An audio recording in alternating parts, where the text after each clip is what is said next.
Mark Levine. First thing I want to do is ask Yurik when he's on the golf course to check out my show on its own 5,000 watt station and see if I'm doing a better job than Air America, who I would like very much to carry my show. I'm actually going to be on Air America this Sunday as a guest. To me, I mean, I have to agree with Bruce. Obviously, I'm speaking to the converted. And as I argued on a panel yesterday, I would love to see the 57th Annual Conference on World Affairs have two venues, one in Boulder and one in Colorado Springs. And I would be very pleased to see some of you over there and some of them over here, because we do need to talk to each other, absolutely. And one of the things I do on my radio show every day is I have a surprising number of listeners who are evangelical Christians. In fact, if you look at my blog connected to my website, I don't know, maybe a third of the entries are by people who are evangelical Christians citing Bible quotations, and they need to be heard as well. But I also think their power can be magnified. And I think that the media loves trends and loves to sort of call who's ahead and who's behind, and sometimes doesn't look at behind the scenes. I mean, let's not forget that in 2000, Al Gore won the election. Let's never forget that. When everyone talks about, you know, the huge power.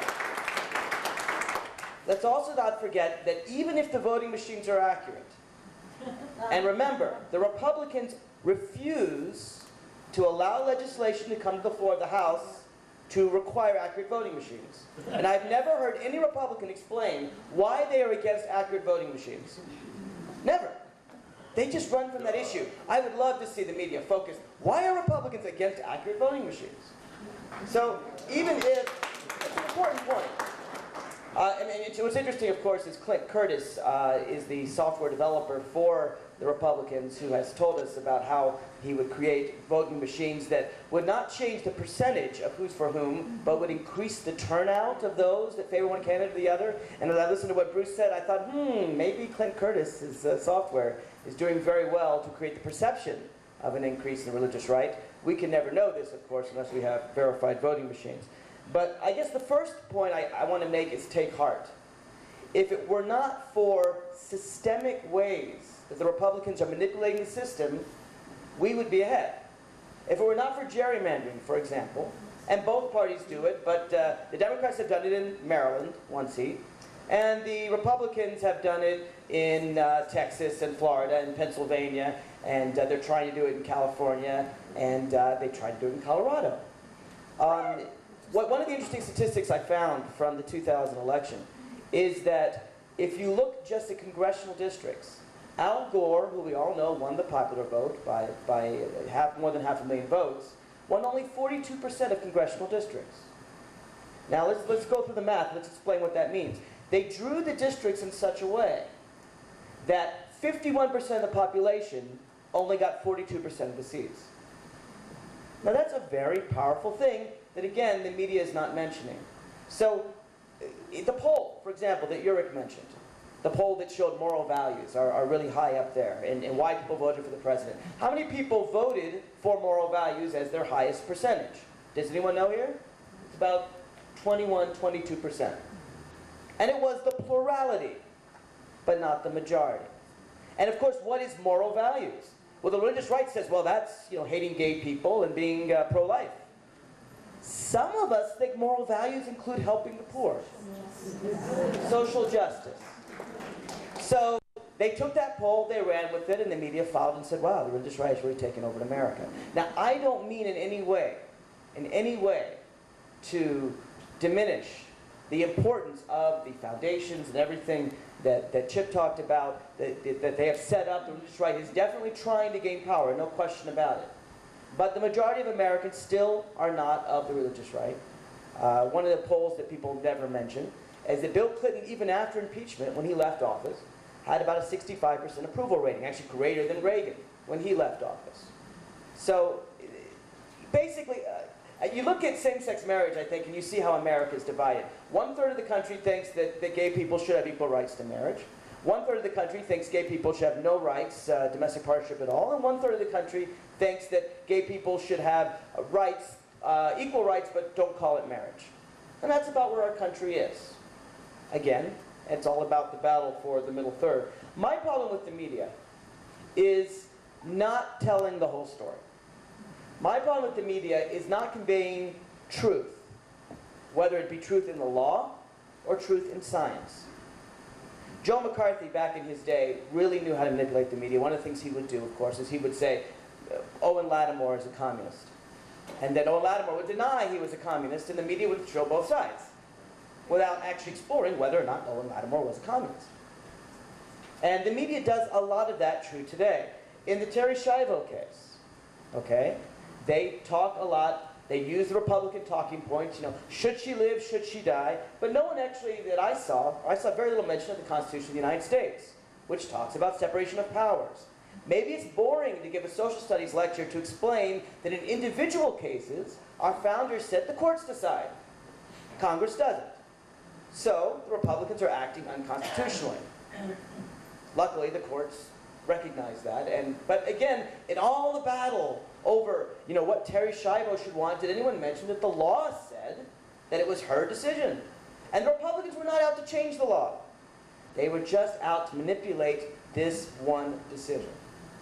And we see this in case after case. We see this in science, where the religious conservatives are saying that creationism is science again, particularly in states like Kansas, but not just Kansas, kicking evolution out. And so you have, well, creationism on one side and evolution on the other side, and the media is not going to decide. They're not going to tell you about the thousands of scientific studies that support evolution and the zero that support creationism. No, they're not going to take sides. On the issue of abortion, there are pro-life activists that will tell you that abortion causes breast cancer. There is zero scientific evidence that abortion causes breast cancer. And I can understand why, if you're pro-life, you're opposed to anyone having an abortion. If you're pro-choice, you want to let that decision left for the woman, fine. But abortion doesn't cause breast cancer. So don't present it like it's both sides. One of the things the media did well recently, and I was very proud of, it was a very rare incident, is when Senator Frist, the head of the Senate, right, was asked about the thing that a number of right-wing groups had proposed, that you can get HIV/AIDS through sweat and through tears. Now, they were saying that to people. It's a great way to say avoid all contact with, you know, gay people, certainly, right? Because you can get it through sweat and tears. Well, Frist was asked that, and he said, well, you know, I'm not really sure. And George Stephanopoulos, to his credit, here's one where the media wasn't using, asked him, he said, Senator Frist, now wait a minute, you're a doctor. Are you really telling me there's medical evidence that you can get HIV/AIDS through sweat or tears? And Frist says, well, there's opinions on all sides of this issue. Dr. Frist, you are a doctor. Have you seen any scientific evidence that you can get HIV/AIDS through sweat or tears? And finally, Senator Frist had to mention, well, no scientific evidence. Maybe that's faith-based science. I'm not sure. So it seems to me that the press, really, if they would just tell us the truth, tell us what the law is. Tell us, for example, in the election of 2004, if it had not been for Tom DeLay's gerrymandering scheme, the same one where he took, of course, planes, many of you know, that were overseeing our Homeland Security and diverted to monitoring a plane of Texas Democrats, if he'd not taken all the corporate money that was illegal in Texas, if he'd not done the Texas gerrymandering scheme, which was the first time in American history that a legislature had done a gerrymander outside of the 10 years the Constitution requires for censorship, for not censorship, see, for the census. I think censorship, because that's happening on. If that had not happened, the Democrats would have won House seats in 2004, right? The Republicans lost less than 5, and they gained 5 through gerrymandering. So again, I would just like the media to put this all into context. I do not dispute the power of the religious right, but they are not the majority in America. And again, whether it's a question of states' rights, some of the things that Bruce mentioned, obviously Republicans hate states' rights when it comes to the right of Massachusetts to decide who gets married for their citizens, when it comes to California's right to choose medical marijuana, when it comes to Florida's right to decide for Terry Schiavo. I'm just asking for the media to tell us the truth. And I don't think that's too much to ask. Thank you.